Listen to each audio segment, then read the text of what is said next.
السلام عليكم ومرحبا بكم من جديد في قناتي قناة أم إلاف، بوصفات سهلة وسريعة وبمكونات بسيطة. اليوم إن شاء الله وبعد غياب لظروف، اليوم رجعت لكم إن شاء الله بوصفة جديدة، واللي كامل نتهربوا منها كي نلقاو الشيفلور في الفريجيدان. اليوم راح نجيب لكم وصفه بزاف هايله وياكلوها الكبير والصغير. نروحوا على بركه الله. اول حاجه اللي نحتاجها هنايا درت شيفلور. هنايا كنت نحيت له هذوك العيدان وطيبته في ماء وملح ودرت له ريقات رند. عندي هنايا لا شابلور، وهنايا عندي صدر تاع الدجاج اللي كنت طيبته في الماء وبصل وملح وثوم. وهنا عندي كزبر، عندي ثوم، هنا عندي توابل مخلطة، وعندي كركم، زوج حبات تاع البيض. نبداو على بركة الله. اول حاجة راح نديرها نمرس الشيفلور.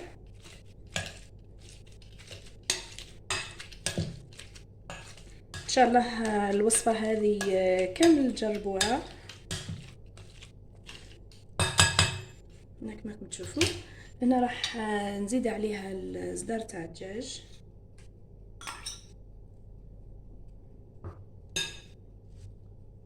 هنا راح ندير الكزبر،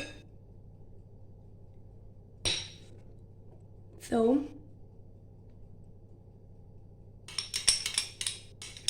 هنا مانيش راح ندير الملح خاطر الشيفلور تاعي طيبته بالملح والدجاج طيبته بالملح، هنا ما نحتاجش نديره. هنا كما راكم تشوفوا هنايا مش راح ندير بزاف لا شابلور. هنا نحتاج حوالي زوج مغارف ما يكونوش معمرين.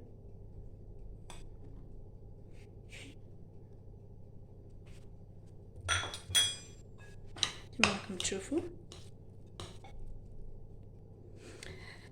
هنا كما راكم تشوفوا بعد ما خلطت هنا راح نديرهم كويرات. هنا كما حبيتوا ديرهم كويرات، حبيتوا ديرهم حرابش. مام انا نشتي الكزبرة. عفوا، هنايا كما راكم تشوفوا هنايا راح نديرها في الفرينه،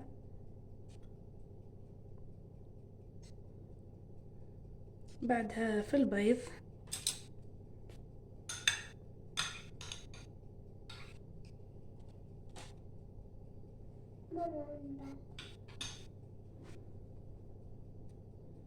كما راكم تشوفوا نفس الطريقه كما راكم تشوفوا. هكذا راح نكمل كامل الحبات تاعي ونعاود نرجع لك هكذا باش ما يكونش الفيديو مطول.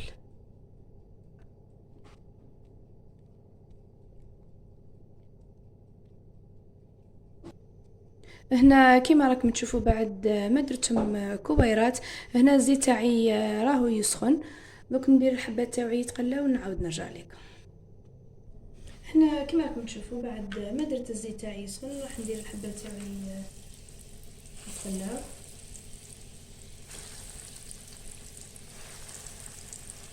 كيما راكم تشوفوا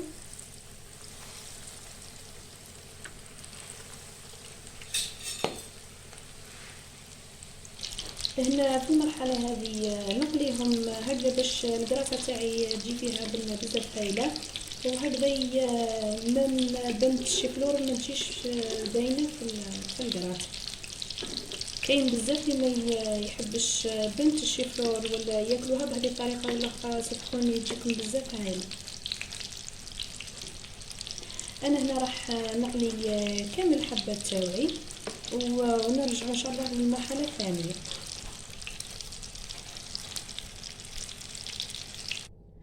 هنا كيما راكم تشوفوا بعد ما قليت الكويرات تاعي تاع الشيفلور، انا هنايا كنت درت اصوص تاع بيشاميل بالفرماج، وهنا عندي فرماج رابي. هنايا درت شويه بق تاع لاصوص.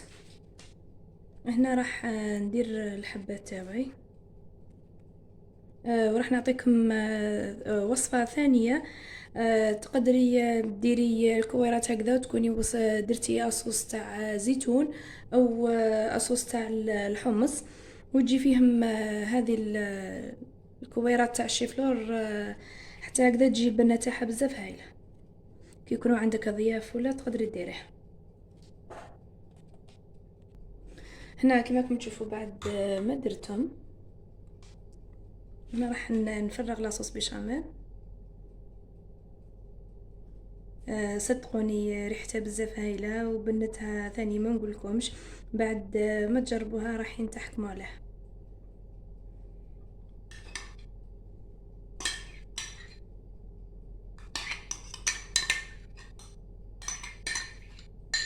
ان شاء الله الوصفه كامل تجربوها.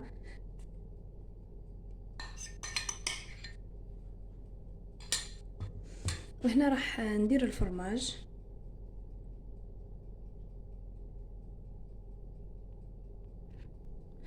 هنا راح كما راكم تشوفوا بعد ما كملتها راح ندخلها للفرن اللي كنت خليته يسخن. راح ندخلها شويه برك تحمر لي ويذوب لي هذاك الفرماج، ونتلاقاو ان شاء الله في صحن التقديم. كما راكم تشوفوا اعزائي المشاهدين، الوصفه تاعنا لنهار اليوم او قراطه شيف لور راهي واجده. كما راكم تشوفوا البخار راه يطلع والبنه والله صدقوني ريحتها بزاف هايله. كما راكم تشوفوا نفتح معكم حبه، شوفوا كيفاش الشكل تاعها كيفاش جا. ان شاء الله الوصفه هذه تكون نالت اعجابكم. ما تنسوش اعملوا اشتراك وفعلوا الجرس هكذا باش يوصلكم جديد دائما، والى الملتقى ان شاء الله بوصفه جديده.